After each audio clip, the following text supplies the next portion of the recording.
Agatha Christie has gone down as one of the greatest writers of all time. Born in 1890 England, it's often said that her crime fiction novels were only outsold by Shakespeare and the Bible. She also published 2 books of poetry during her lifetime, which are much less well known. Her poems, however, are very interesting for what they reveal about the mindset of the author. Here we can see her fascination with dark mysticism and crime, something which was always a part of her.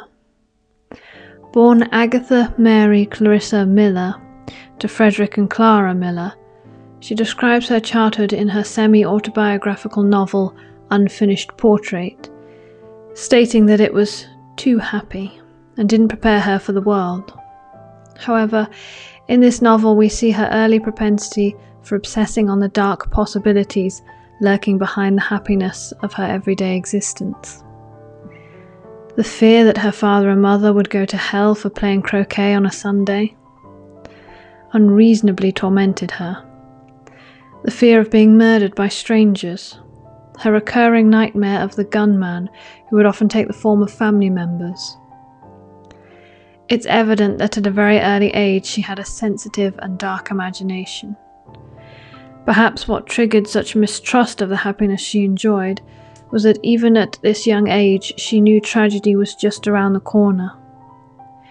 When she was only 1, her father had found the family gardener in their stables, having ended his life on New Year's Eve. This event is featured in Unfinished Portrait. In this fictionalized account, she demonstrates how easily and disturbingly such a tragic event can be trivialized within everyday settings. At age 11, her father, who suffered from a weak heart, died, which shattered Agatha's world. She would become increasingly close to and reliant on her mother. It's said that Christie had a voracious appetite for books and was well versed in the classics of her day. As a young woman, Agatha Christie had relationships with numerous men before being introduced to Archie Christie, an officer in the Royal Artillery, who she fell deeply in love with and married at the outbreak of World War I. During the war she volunteered as a nurse, and it was at this time that she began seriously working on the novels that would make her famous. In a Dispensary was published in 1925, but was probably conceived during her time as a nurse in the First World War. It's a poem glorifying all the medicines and poisons kept in a medical dispensary.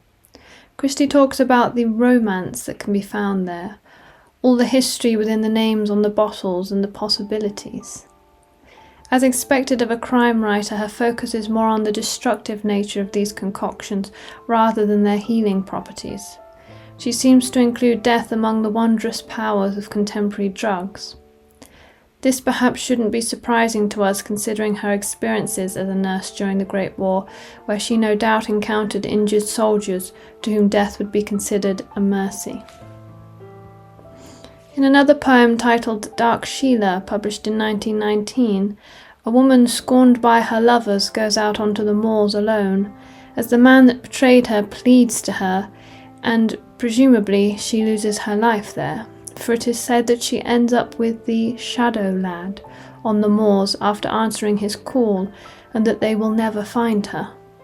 The shadow lad is reminiscent of her old nightmare character, the gunman, who plagued her throughout her early life. All of her love poems express a similar sentiment, the darker side of love, not the joys. Christie focuses on the loss, obsession, and destructive forces that love can create. Her poetry relies on a dark romanticism, and perhaps portrays a mind uneasy with the struggles of her own love life and marriage. Her own disappearance in 1926 is something that has fascinated people since it happened. We will perhaps never know exactly why she disappeared, or what the true cause was. But in April 1926, Agatha Christie lost her mother, who she was extremely close to, being the youngest child by 10 years and having lost her father at age 11. She moved back into her childhood home temporarily for a few months to sort out her mother's things. In August 1926, her husband, Archie Christie, asks Agatha for a divorce, saying that he wants to marry his mistress, Nancy Neal. Reports also began to appear during this time stating that Agatha was recovering in France from a nervous breakdown caused by overwork, which, if true, might have been the result of this news combined with her grief. Then on December the 3rd, the Christies have an argument where he states he will be spending the weekend with friends and she's not invited. That night, Agatha Christie drives off in her car, leaving her husband and 7-year-old daughter, and isn't seen again for 11 days, causing an enormous manhunt, with 1,000 police officers and 15,000 volunteers out looking for her. It's now known that she had tea in London and visited Harrods while this was going on. When she was eventually found in a Harrogate hotel, she claimed to have no memory of what had happened. A number of people have speculated as to why she went missing, including a mental breakdown, a publicity stunt, trying to frame her husband for a fake murder, and entering a fugue state, a psychological phenomena whereby a person suffers selective amnesia and usually goes travelling. I don't know the ins and outs of Christie's relationships, or what was really going on. However, Archie's timing seems to be extremely poor, as Agatha Christie was already suffering the effects of grief and possibly depression. Perhaps Agatha Christie's newfound success as a crime fiction writer was proving a strain on their marriage. What I find most interesting about her disappearance, however, is that when she was found at a spa hotel in Harrogate, having no memory what had happened to her, is that she had signed her name in the hotel register as Tressa Neal. Neal was the name of her husband's mistress, Nancy Neal, which, if she was in a mentally competent state, seems like an obvious jab. This makes me focus in on the name Tressa, because authors very deliberately choose the names of their characters. So the given name Tressa has a few different meanings depending on its origin. It can mean late summer as a Greek name, or long hair as an Old English name. But the one that interests me the most is Tressa as a Cornish name, because Agatha Christie was born and raised in Torquay, Devonshire, so that's her part of the world. And the Cornish meaning of the name Tressa is third, as in first, second, third. Now, if she was cognitively aware and was familiar with this as a Cornish name, might she be hinting that her husband's most recent mistress was the third woman he had cheated on her with? It's an interesting consideration. Let me know your thoughts in the comments. It seems likely that whatever the cause of her disappearance, it was prompted by the extreme stress she was under at the time.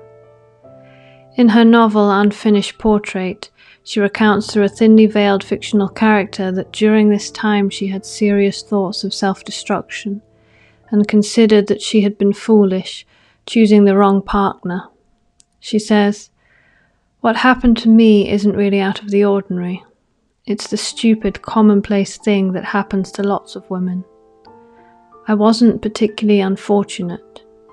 I was stupid. Yes, just stupid. And there isn't really room in the world for stupid people." We don't, of course, have an account of things from her husband's perspective, but it is an indication of her fragile mental state at the time. Archie and Agatha later divorced. A week after the divorce was finalised, he went on to marry Miss Neal. Until his death, they stayed together.